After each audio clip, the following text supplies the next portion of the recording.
What's going on, everybody? Welcome back to the Wrestling Junkies Podcast. I'm Mr. Cincinnati. Podcast Dad is running a few minutes late, so he will be joining us momentarily. But it's a brand new week, and quite frankly, I couldn't wait. So I figured we'd get the stream started a little bit early here, and it gives me time to run through all of my announcements without the Podcast Dad necessarily interrupting me every 7 seconds. But first and foremost, thank you to everybody that's joined us here tonight. As always, make sure that you're following us at Junkies Pod for all things related to the Wrestling Junkies Podcast. Links to our social media channels are also on our X bio as well. Follow us on Instagram, like us on Facebook, follow me on TikTok, at EV Cincinnati.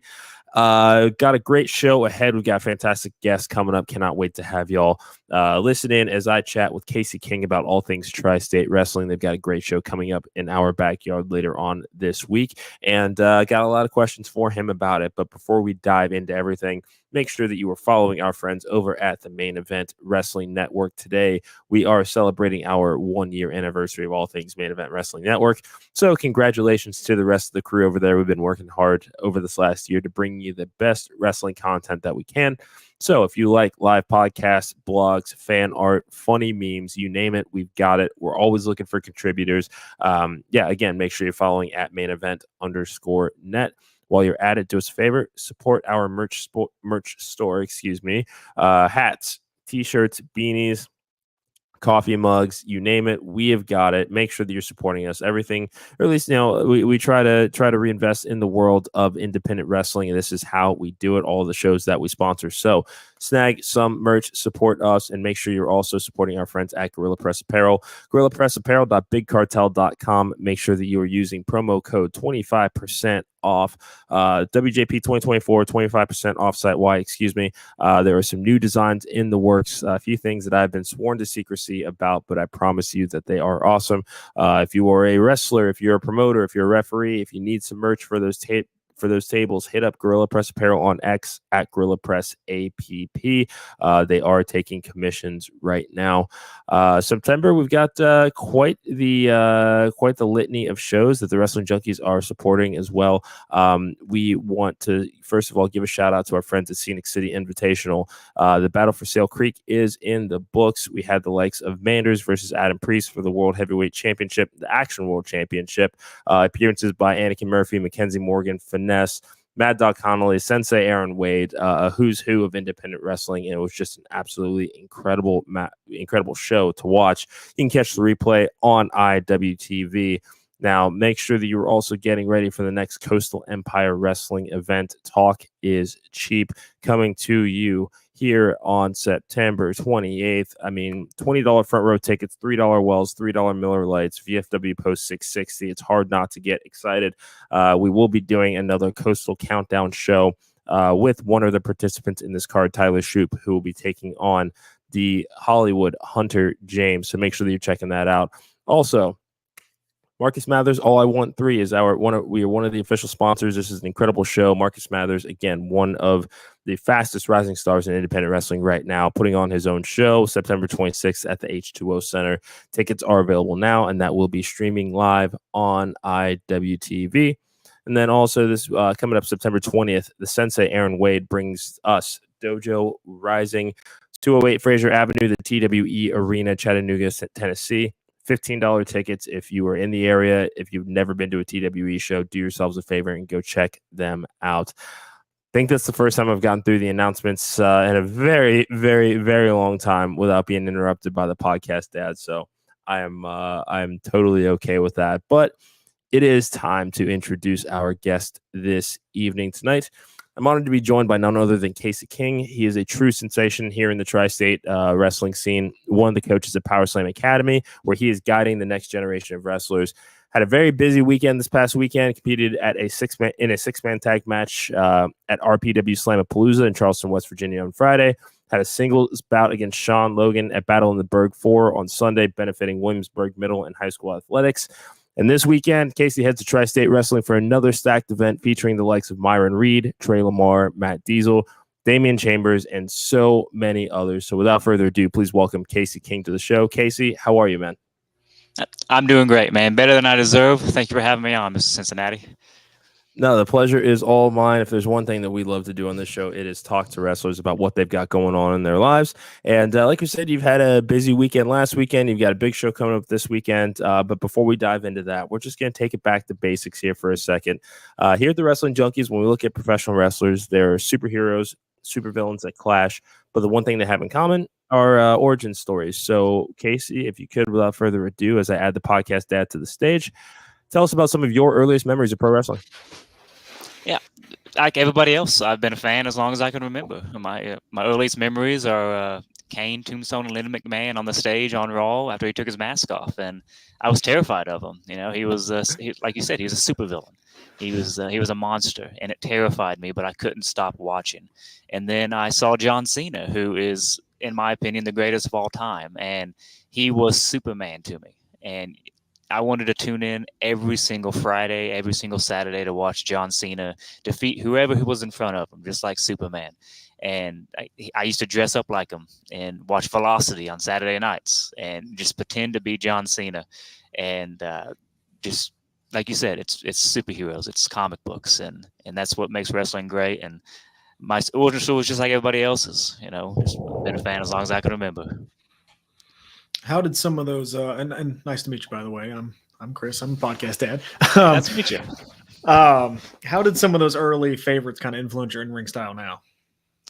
Well, my in-ring style is just about having fun and prioritizing the audience. And I think that John Cena does a really great job of getting the most out of doing very little. And I try to do that as much as possible, not only for myself to conserve my body, but to really make sure that I'm giving everybody in the crowd the show that they can relate to and that they can digest accordingly.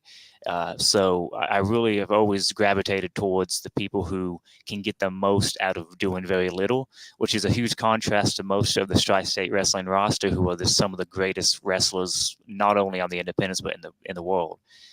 So it's going to be a very stark contrast to the rest of the roster, but I'm excited to bring my brand of wrestling to Tri-State Wrestling. Well, yeah, that's it's a great point that you bring up, because again, as we say at the beginning, you're a coach at the Power Slam Academy. So as far as providing a maximum output with while conserving your body as best you can, what are some of the ways that you teach students as far as those early building blocks of learning to be a pro wrestler to keeping that into account as they advance their careers? So a big thing I always recommend to my students is to watch a lot of stand-up comedy. And the reason I say that is because those guys are the best at timing, not just comedic timing, but timing in general, and getting the most and milking every single joke until the laughs are gone. And now in pro wrestling, you don't always want laughs, but you can relate that to the same thing. You can get the most out of everything. When the pop stops, you go on to the next thing. You don't want to rush through if you do 5 things real quick, they're only going to remember the last thing. And stand-up comedy will teach you to tell the jokes and do your lines one at a time, and letting each and every one of them sink in and let the audience react to it. Nice. So let's keep talking about your coaching kind of philosophy. What are you looking for in up and coming talents? So we have a great training staff at Power Slam Academy. All of our coaches offer something different. Chance Prophet has been around for 25 years. He's an international professional wrestler who has just wrestled the who's who of wrestlers, really. And then Jason Kincaid, who is proclaimed as the most creative wrestler on the entire planet. And I don't have any argument against that. He's incredible. And then you have me, who likes to. My focus is on max structure, and I make my bread and butter the act of selling and getting the most out of the very little. I keep saying that, but that's really my coaching philosophy. And so what I'm looking for is just people who are coachable and people who are teachable. Like in independent wrestling, if you stop learning, you're done. So I'm in here almost a decade in, and I'm still learning every single day. It's if you come in and you're coachable and you're trainable, whatever wrestling school you go to, you're going to succeed as long as you come in with an open mind. Very well said. Very well said. As we stated too, you had a bit of a busy weekend. Had two pretty grueling matches. This first one, 6-man tag match here. Tell us a little bit about this weekend that you had, and then we're also in singles match in Williamsburg as well. So tell us just about this past weekend and why it was so important to be a part of these particular shows. Yeah, so on Friday, I had the opportunity to wrestle for Regatta Pro Wrestling in Charleston, West Virginia. And, I'm from Kentucky, but I've always said I'm a West Virginia wrestler. And I'm a professional wrestler, but West Virginia really became my home. They really adopted me and brought me in and welcomed me with open arms. And to be in that 6-man tag, everybody in that match has some connection to the Power Slam Academy. You have the two head trainers, Jason Kincaid and Chance Prophet. And then you have myself and Shane Kryzak, who have been the assistant trainers over there. And then you have two of our students, Jay Wild and Tyler Rossfield, who have been just making waves in independent wrestling and doing their own thing and really killing it on the scene. And as soon as they get an opportunity to break out, they're going to take it and they're going to run with it. But the Slam Plaza shows what they are is really welcoming the best of West Virginia wrestling, bringing them all together. There's no surprise that independent wrestling is full of drama. And, in West Virginia, it's in spades. So to have all these companies working together to put on one show to benefit the entirety of West Virginia independent wrestling, it's a great time. And they do usually 2 or 3 shows a year, and every one of them it's drama free. It's just a blast. And it's a great time to see everybody working together on a scene that, West Virginia doesn't have a very deep scene, but the top end, like Jason Kincaid, Chance Prophet, Troy Parker, I'd put those 3 up against anyone in the entire planet. So I believe the top of our scene is just as good as anywhere else's. And Spot Monkey Promotions has become another home to me. And, they run all around the Cincinnati area. And Tim and Spot Monkey, they have welcomed me in and given me opportunity after opportunity. And what I like about those shows is it's not a lot of wrestling fans. And I like those. We're benefiting the high school athletics. And I love that, because if you drag your friend to a show who's not a wrestling fan, I'm wrestling for them. There's enough people on the show wrestling for the wrestling fans. I want to make new ones. And so those are my favorite types of shows. I want to, the kids that are there, I want to see come and be like fans for life.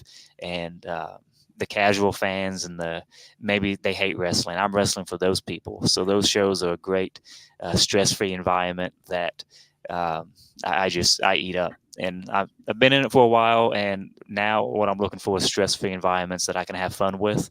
And Spot Monkey and Regatta Pro Wrestling are 2 shows that I can just have fun. So you touched on a little bit earlier, but you'll be competing with Tri-State Wrestling this weekend. What can fans expect to see from Casey King?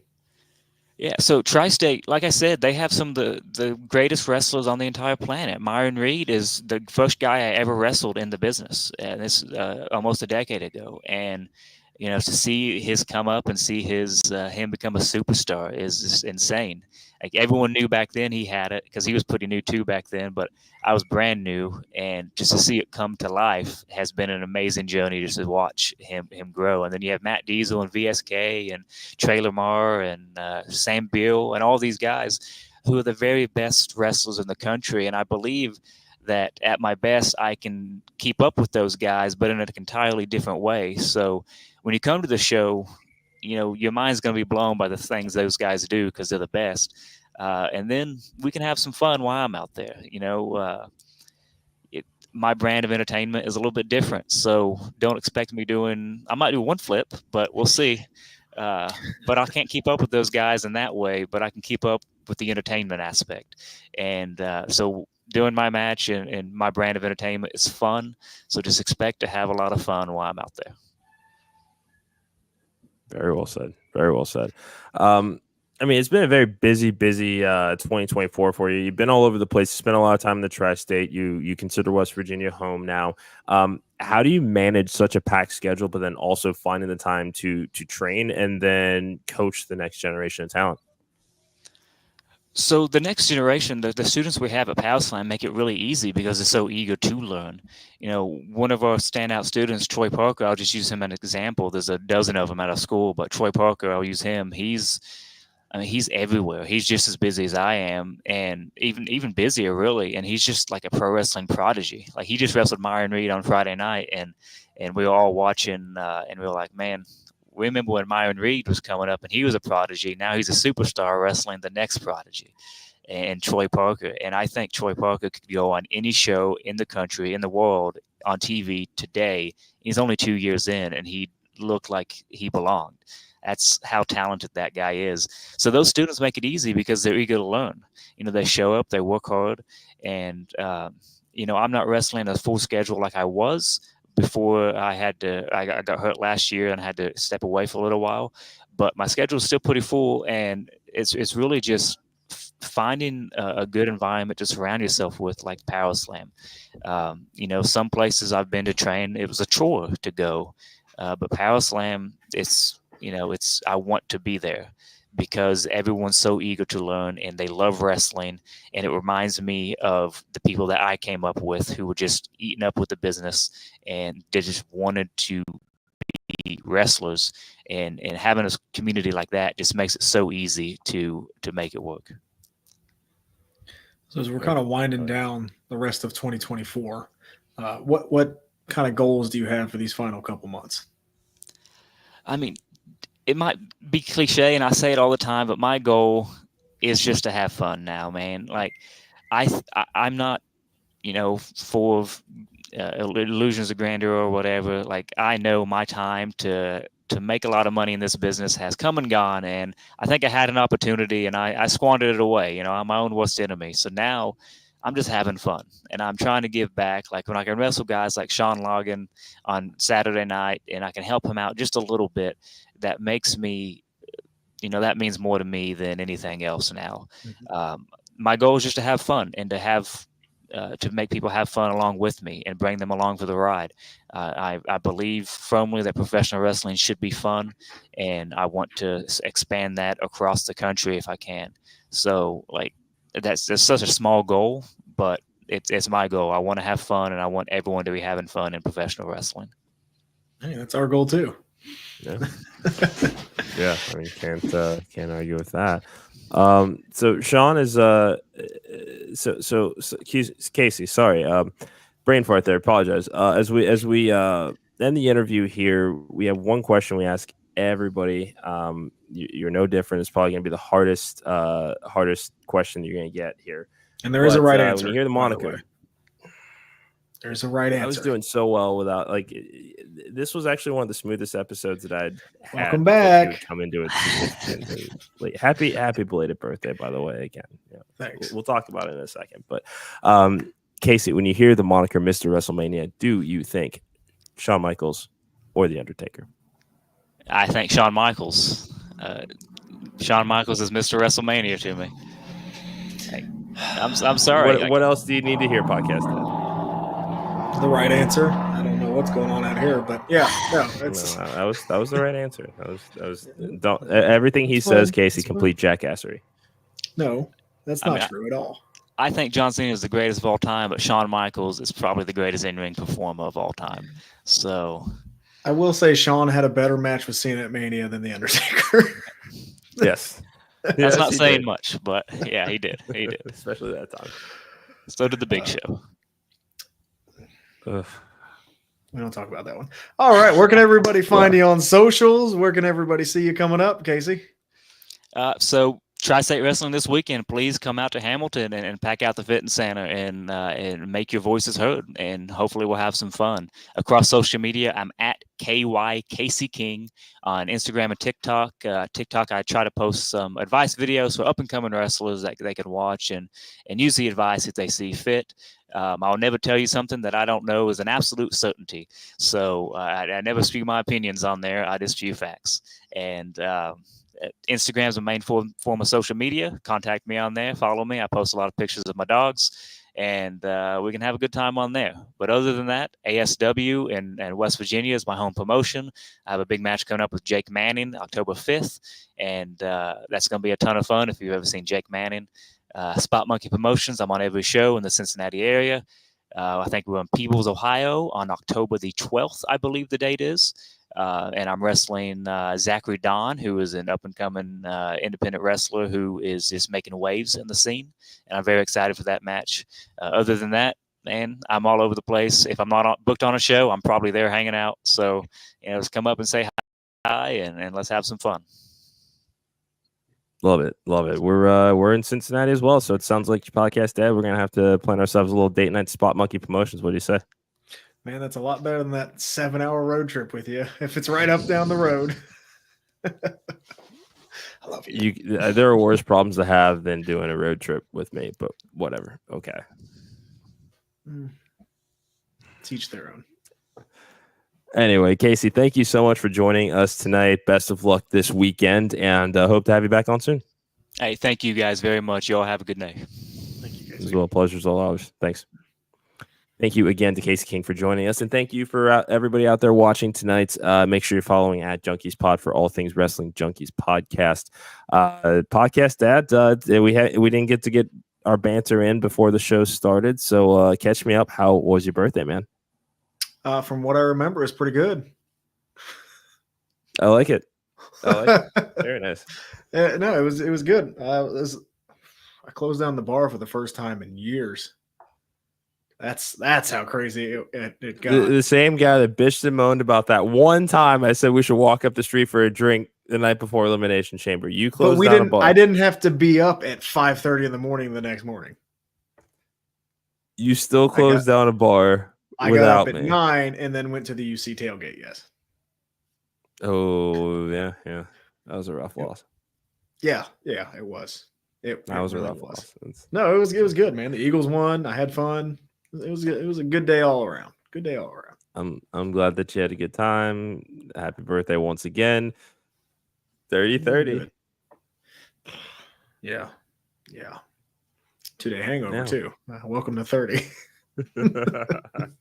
Yeah, those don't get any easier. But we did have a fun weekend of wrestling that took place. All Out 2024 is in the books, and man, another just strong showing by AEW. I mean, they have continued this trend post World's End of just great stuff. Yeah, this one was. I don't know if it was as good as last year's. I'll go out and say that just right off the bat. But this one had a ton of, and it's going to be crazy to hear me say this, had a ton of storytelling, which AEW is not known for, and pleasantly surprised with some of the stories that they're telling and kind of how we might go to the next month. Because I think going into this, we were like, some of these matches are kind of thrown together and it's kind of but all of them kind of had results minus one. I think all of them had results where it was like, okay, I can see the next progression in these characters or in this story. So yeah, I was pleasantly surprised with the storytelling. Well, I just found out that Christian McCaffrey's inactive tonight, so go pick up Trey Mason. This is fine. This is. I can't remember his name. It's Mason. Go pick up Mason. He's his backup. Go get him. I'm working on it. I need you to vamp for a second if you can. Oh, I am okay. I did not see any of the dark matches though. They had 4 dark matches, or am I crazy? No, they did, and I actually did get 4 dark matches, and it kind of seems like they did. Which the Acclaimed was one of them. Which the Acclaimed going from being on the All-In card to opening is kind of like meh. Again, keep forgetting Sammy Guevara's back. The Bang Bang Gang in a trios match against the Dark Order. Hello, where have you been? And then the Undisputed Kingdom. Okay, and I mean, I'm fine with it. I mean, this is an opportunity for these guys to get some opportunity. Like I was excited to get to see Iron Savages just because they're killing it in Ring of Honor as of late. So that is, I'm totally good with getting some of these faces on there that we just haven't really seen on a pay-per-view audience. So I'm totally good with it. I still don't understand the premise of hologram, but I don't either. I don't understand it yet, but maybe it's not for me. I don't know. Like, he's not going to main event anything, is he? He's kind of, and I don't, and this kind of sounds like, terrible, but it's kind of like Sin Cara, right? Like Sin Cara came in and we just didn't know what to expect. Yeah. And that initial, and that it was, initial run, we didn't know. Obviously, Sin Cara did not work out, and I don't think Hologram is going to be the same that Sin Cara was. But there's a lot of mystery around it, like you said, a ton of like mystery or the fancy entrance and all that good stuff. Just we'll see. Again, I don't know if it's for me, but I'm not the audience of one, so. Yeah. I will. No, that's fair. But I mean, overall, I like the idea of, getting 3 or 4 matches on the 0 hour. I have no problem with it because, again, it's another chance for people to work these larger arena shows no matter what the time is. I mean, again, they're names that we're not going to see on Collision or Dynamite every single week. So, might as well enjoy it. But a very, very solid 0 hour. Let's get into the main card here. MJF defeating Daniel Garcia. I don't think that anybody's really surprised here. It's been a fun story, but MJF just re-upped the new contract. I'm a little surprised. You can't lose back-to-back pay-per-views if you're MJF. Yeah, but Swerve did. That's a good point. Okay. And they're both they're both taking time off. So all right. I don't know what you want me to say here. I wasn't really. Yeah, I was a little surprised. Anyway, so maybe it's because Garcia hasn't signed that new contract yet. But I mean, they gave him that pile driver off the top rope, so they obviously, I still think they think highly of him. But yeah, like if MJF's going away, why not give Garcia? It's the Daniel Garcia thing. Stop, start, stop, start, stop, start. So. We'll see where it leads to. It was a great match. Yeah, it was a really good match. Hopefully this leads to something for Daniel Garcia finally. Like I think that's all anybody wants is something for Daniel Garcia. And I mean, he had a huge match with MJF on pay-per-view, so fingers crossed. Yeah, no, I mean it's because you've already named the multiple stop-start pushes, I mean, what realistically is the ceiling for Daniel Garcia and AEW? I don't know, dude. They have 8,000 mid-card titles. Like, give him one of those. Like, why can't him and Jack Perry have a program? Be good.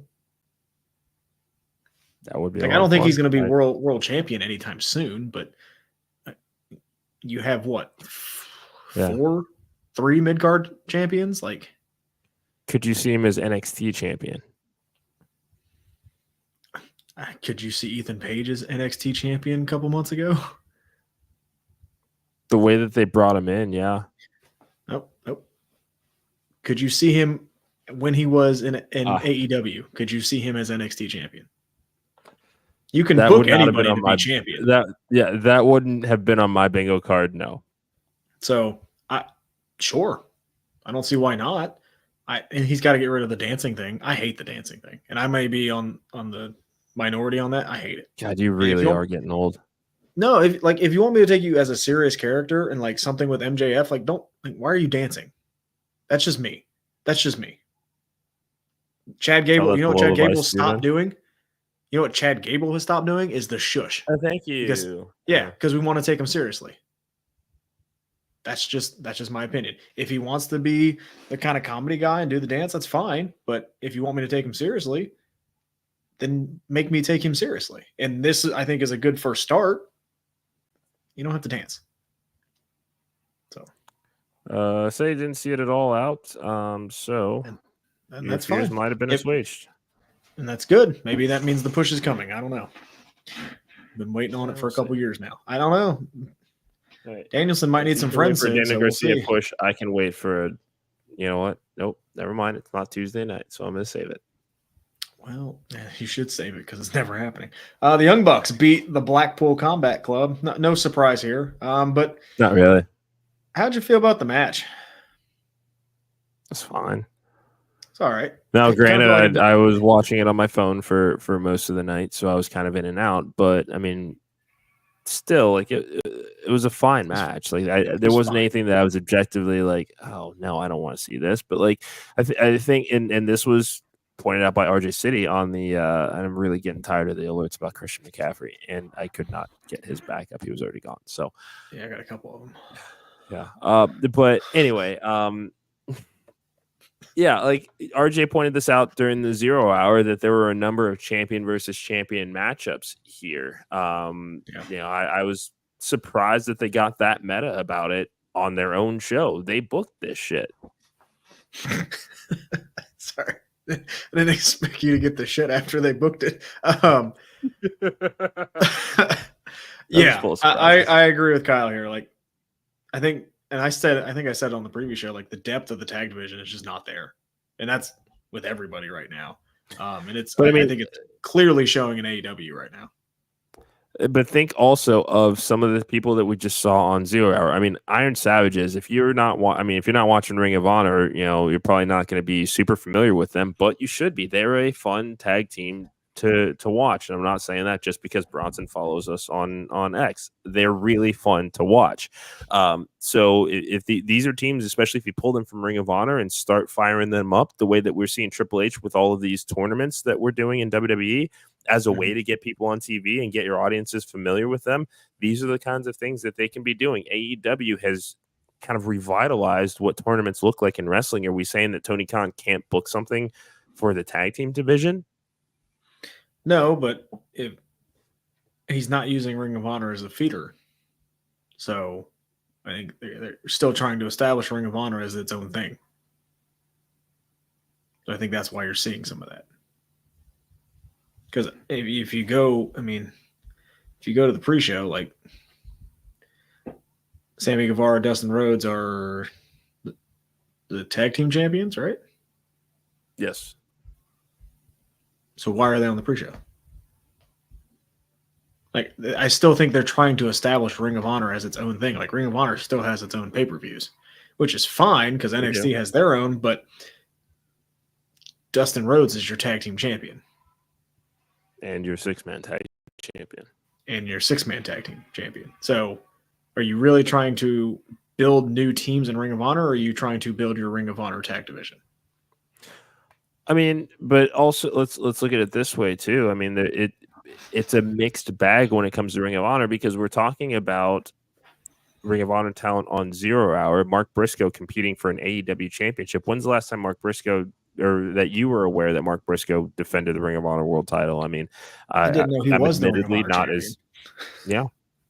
Like, I didn't know until I saw him walk out on the pay-per-view. I did not know he was the Ring of Honor champion. Yeah, so I mean, it because when we look at WWE and how we're kind of seeing this use of NXT and integrating them into Raw and SmackDown on occasion. We're also seeing the vice versa. Lyra is going to be competing after having just been drafted to Raw, a couple of months ago. So it's not like AEW can't build that sort of present that as far as Ring of Honor and the fact that talent can be seen on other AEW programming because it's a larger lens. I mean, not everybody is paying for Honor Club. I'm still paying for Honor Club, and it's honest because I forget at times. But it's if you're gonna have this other brand, at least do something to make them feel a little bit larger on TV. Again, you can use tag teams out of there to help bolster AEW's tag team division. A tournament where you have a couple of Ring of Honor tag teams going for the AEW tag team titles could be a lot of fun. Having the Bucks show up on a Ring of Honor taping could do, that's another, spark that you can give Ring of Honor to get people talking about it again. Yeah. I mean, you look at it last year, the way the Continental Classic was booked. Like, Roosh was strictly Ring of Honor and didn't do very well. Mark Briscoe, strictly Ring of Honor, didn't do very well. Like you said, elevate that talent. I think there's a chance, but that remains to be seen. So yeah, we'll have to wait.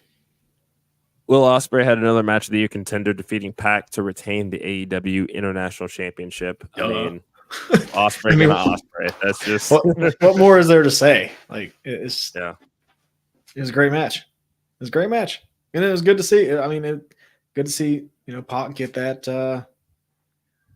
that shine.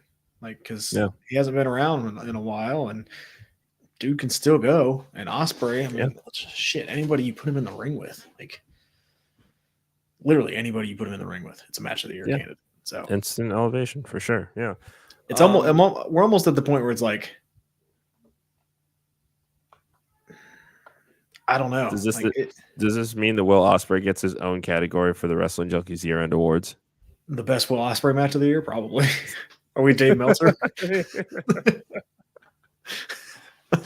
We could just call it the Ospreay Award, you know. We could.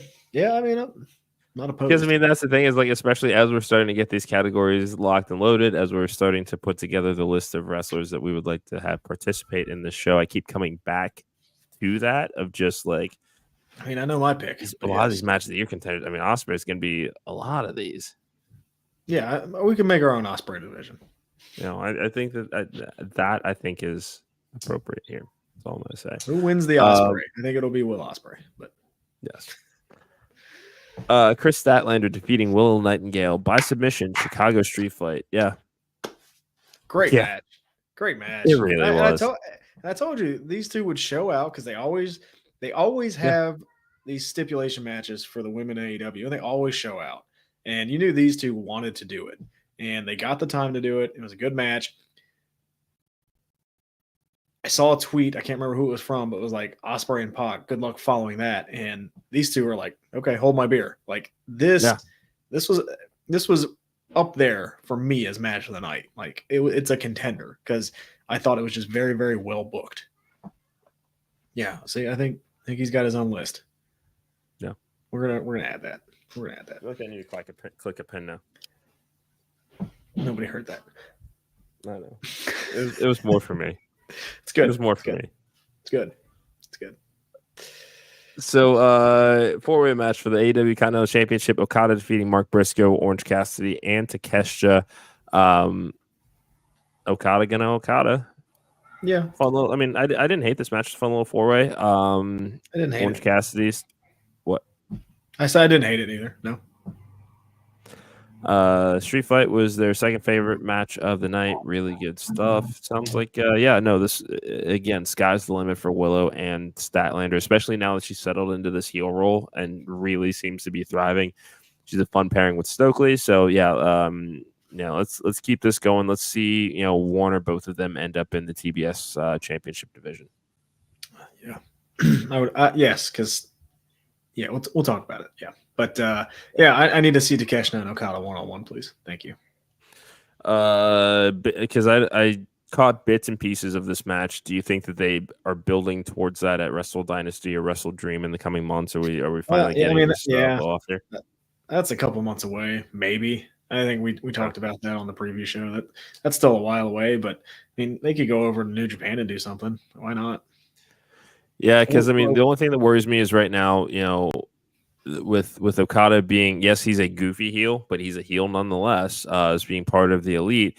Don Callis is probably one of the most hated people in AEW. I mean, I don't know, heel versus heel matches is what hangs me up on getting excited for this one, because I want to see both of these guys as heels. I don't really want to see either of them as a face for this particular match. Yeah, but Okada could flip the switch like that, I think, and go make a baby face whenever the hell they want. So maybe. But is this the time in the rivalry to do it, knowing that we've got Okada linked up with the Bucks, Takeshita with Don Callis? Well, Don Callis might not be with the Bucks for a while. With Takeshita for a while here if he goes another route with another group that looks like they're heel and might need a manager. Are we talking about that one thing that happened later on in the night? We are, but let's talk about Mercedes Moné and Hikaru Shida. This was a fun match. It's too long. Mercedes, what's that? It was too long. So it clocked in at 16 and a half. What would you have done time-wise with it? I wouldn't say cut it in half, but I would have trimmed a few minutes off. Maybe like a 10 to 12. Yeah, I know they're going to do it either way because they're paying Mercedes the money. But I don't know, this TBS title run starting to get It's starting to fall a little flat for me. I would also agree with that, and you know how much you know how much I love Mercedes, but It just doesn't feel like anybody's gonna beat her. Like every match she goes into, it's like, no, this person's not gonna beat her. Like this, there's no way. And even with the Camille ban from ringside, it's like I knew Hikaru Shida wasn't gonna win. The other thing too is that her finisher, man, the gory bomb looking. Nobody knows how to take it.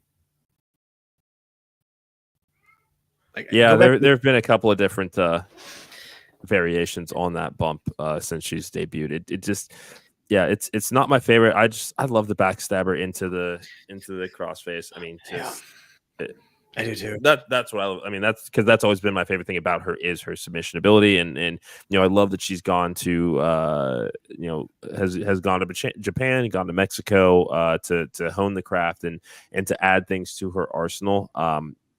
Definitely not my favorite finisher in wrestling right now. No. But like, I enjoy seeing Mercedes in the ring, and she's had some good matches. I just, again, there's one person I want to see beat her. The suspense is not there because so far I have not thought anybody she has wrestled is going to beat her. So there's one person that would give that feud instant credibility. And again, we'd be plucking from Ring of Honor to do it. Athena. Yeah, they won't do that. I'm just saying, Athena versus Mercedes. That is, I mean, with everything that Athena has done over the last year plus for that women's division with Billy Starks, with Lexi Nair, that's the one person I can say. And Kyle, I know Camille, like, yeah, that's likely the obvious way that they're gonna go with this. But I mean, if we're looking for people right now, simply to put in the ring with Mercedes to think, oh, they might actually beat her, Athena's at the top of that list. See, my problem with Camille is like Camille's like the big bad heel. That people are not cheering Mercedes. Like Mercedes won't go into that match as the underdog. Can you really turn Camille into a face that people are going to root for? I don't know. Well, I mean, so far it seems to be working out for Mercedes to have the heater, but what if it starts to not work out? Because we have seen heel savage Sasha Banks, like when it comes to her tag team partners, and if she really, really wants to get personal or is really, really done with them, like that's really the best way that you're gonna get to deliver on turning her face is that it's got to be Mercedes that breaks her down. Yeah, I don't know. That's really it. I'm not sure. Not sure what the next step is with her. We'll find out soon. You know what I'm sure of though? What's that? That I was right. Jon Moxley broke my heart. That I was right. You were right. I did. Yeah, I did. I did exclaim it. I had a gut feeling, man. Something wasn't right. Something wasn't right, and didn't see the Claudio turn. Definitely didn't see that. No, that is the same way that we said the Hangman picture is one that's going to go hard. I mean, Claudio holding back Yuta there. That's another one that's going to be used in video packages for a very long time. But really the big question I have for you, Podcast Dad, is the spot at the end caused a bit of controversy as far as the bag going over the head of Bryan Danielson. Was this a spot that was too violent, inappropriate? What are your thoughts on this? You're asking the wrong guy. I mean, okay. I saw Sandman crucified by Raven, so you're asking the wrong guy. Like, I've seen a lot of crazy stuff in wrestling, and this is not the craziest thing I've ever seen in wrestling. Like, yeah, it's. I mean, it's very clearly a gimmicked plastic bag. Like, yeah, they didn't. Because of how long he had that on, like there's no way. Yeah, but but no, it had again, given the nature of this group and how tight the bond is, how essentially violent these guys can get. I mean, it fits with this collective. Dude, the bag wasn't even the scariest part. The scariest part was Moxley having no emotion while doing it. I mean, go back and watch his face. It is just blank. Like that dude is like he's like possessed. And man, I told you, that match is gonna be good. The match is gonna be good. Hey, AEW, get a stretcher. Where's it happening? I think it's gonna happen in Seattle. The next show. And that's Wrestle Dynasty, correct? Mm-hmm. Okay. Yeah, like how do we feel about Jack Perry in this match though?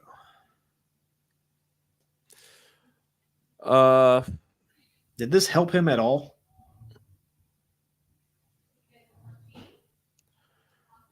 I'm still not clamoring for him to be a world champion anytime soon or anything like that. I mean, I don't necessarily.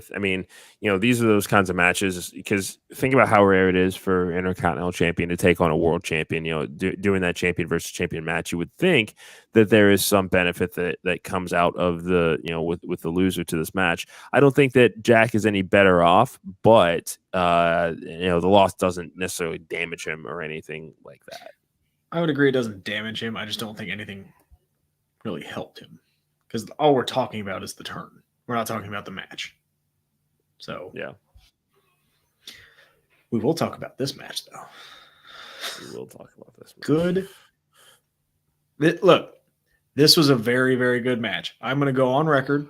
It wasn't as good as the Texas Death Match. No, it was not. It was not as good, but my goodness, this one was. The finish was just as brutal as the death match. But the match as a whole was not better than Full Gear. It was a lot of fun to watch, but it was not better than Full Gear. But if I'm saying this one was if Full Gear was 5, this one was 4.8. Like it's very, very good. Like it's the end of the feud. I'm also gonna. I don't know if I've said it on this show, but I'm gonna eat some crow. I was not the biggest Hangman Page fan. No, you were not. I wasn't. This feud with Swerve, I think, has opened my eyes a little bit. Like this dude is a very good professional wrestler.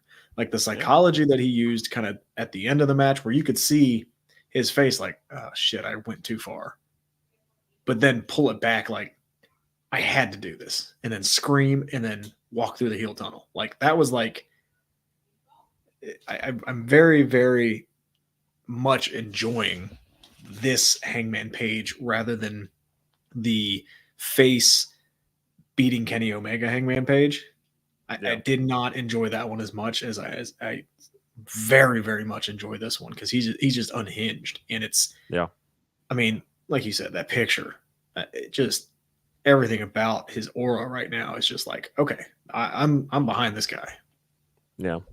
And if he's going to get the creative freedom to evolve this heel character, much like we have seen with Christian Cage over the last year plus, I mean, I think Hangman's in for a great 2025, and who knows, maybe another shot at redemption with the world title. I think it didn't work as a babyface. Maybe going heel is the way that it's successful. I mean, look at.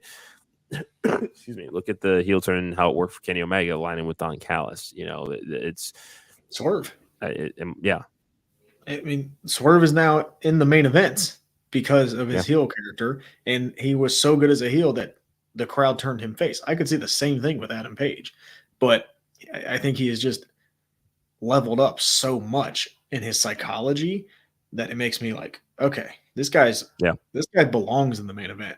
Like, yes, he had the organic babyface push with the Kenny Omega and the story was there, but I didn't love it as much as this one because this one is it's so good. Swerve looks like he's taking some time off, which I think he's earned. What's next for Hangman? Oh, that is a great question. Are we going to assume the records just don't matter here? What records? Rankings. Sorry. Yeah. Oh, rankings. Do they even do those anymore? Win-loss record? No, I don't even think they do those. That's a great question. Ospreay? I'd like to see it.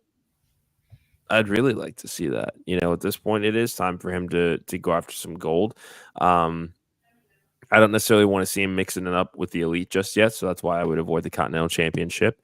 FTW again, FTW, but Ospreay versus Hangman, especially with what we've seen what he's done to Swerve. I mean, yeah. And Ospreay, the baby face that he is, that those are the sorts of things that will get into his head.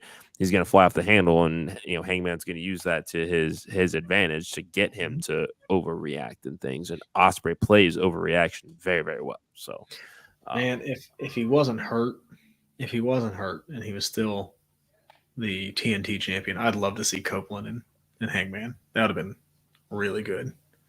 Yeah. That could have been something where I'm like, all right, give me a couple months of this, and I'd love that. But fantasy booking. Hey, there's still time, and you got WWE Universe. I haven't played that in months. Dude, I know. I got to get back on it. I was looking at my spreadsheet the other day. I miss it. Is that what you did? Yeah, a little bit. Yeah. Real quick before we get out of here, Monday Night Raw, Bret Hart makes his return. Yeah.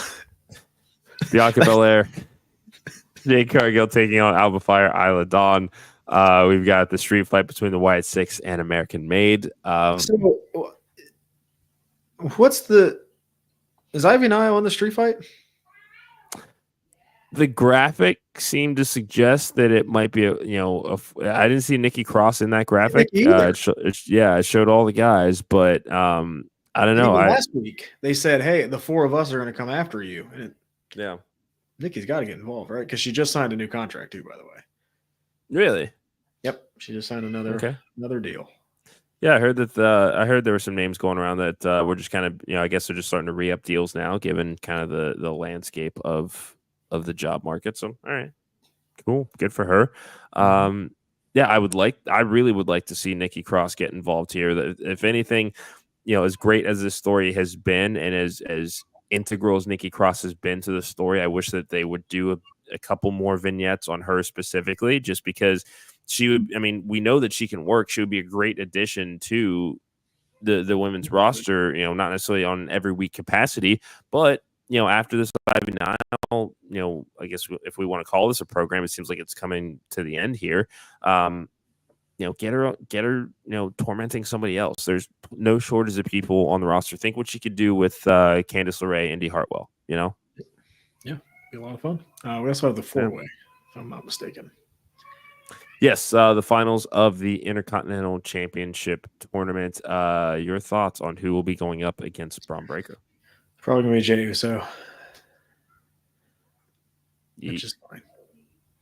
Which is fine. I just want the Usos back together. I know. Just wait. Roman's coming back soon. Wyatt's and Judgment Day podcast. Dad, did you see the brand new? Yes. By the way. Yes, they're not being called street trash now. That is just that's the new T-shirt. And if for some reason you want to pick it up, use our WWE shop affiliate link. It doesn't cost you anything extra to support the Wrestling Junkies podcast or get any other number of incredible T-shirts that they have on there that are not quote unquote street trash. Podcast Dad, anything else before we close up out of here today? Yes, I'm gonna need you to vamp for just a couple seconds. Okay. Well, thank you guys as always for joining us tonight. We have a couple of incredible guests lined up for this week. We've got Dylan Bostic joining the show tomorrow night. That's going to be a special one. We're going to be recording at 8:30 p.m. Eastern. That's right. You get a Junkies doubleheader surprise podcast, Dad. And then we also have Tommy Davis, a friend of the show, Gary J, introduced us to him on social media today, and we figured why the hell not? We got to have him on the show, so he will be on live this Thursday. Wrestling Spotlight, we're going to be recording. Always going to be good to catch up with Gerald Bentley. He was over in London, so got a lot of questions for him about how he enjoyed All In weekend. But as always, make sure you're following at Junkies Pod for all things Wrestling Junkies Podcast. What's up, you guys? This was just posted. The Rascals will not be challenging for the tag titles tomorrow night, and it will be the Street Profits taking their place. So Axiom and Frazier will take on the Street Profits for the NXT tag titles. Ava just put something out there and said, some unfortunate circumstances have caused the Rascals not to be in. So this has to be something with Wesley, I'm assuming. I hope so. Hey, I'll take. Man, I really wanted that match. Frazier. But the Street Profits and Axiom in Frazier, that'll be good. I know that it will. It's just not what I wanted. Well, you want a lot of things that you don't get. Especially on NXT. Well, I promised I wouldn't do it, but yes. Also, thank you, Kyle. Thank you. My pen flip was awesome. Anyway, Choops, hit him with that magic number. If you know at least one person, just one person who enjoy our show, please do us a favor and share it with them. Come on. We're live 3 or 4 days a week. All kinds of brand new content, great interviews with wrestlers. I mean, what's not to enjoy? We have a witty repartee that, is infectious. We do. And Kyle, I was very respectful Friday night. You were. I am going to buy a piece of OTM merch because I'm a stand-up guy. But you do need to buy a piece of Wrestling Junkies merch because the Eagles went down to Brazil, played a really horrible game, and still scored 34 points on that ass.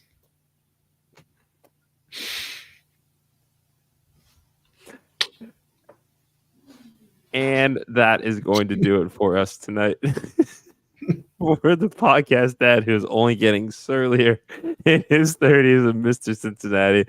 We'll talk to you guys tomorrow night.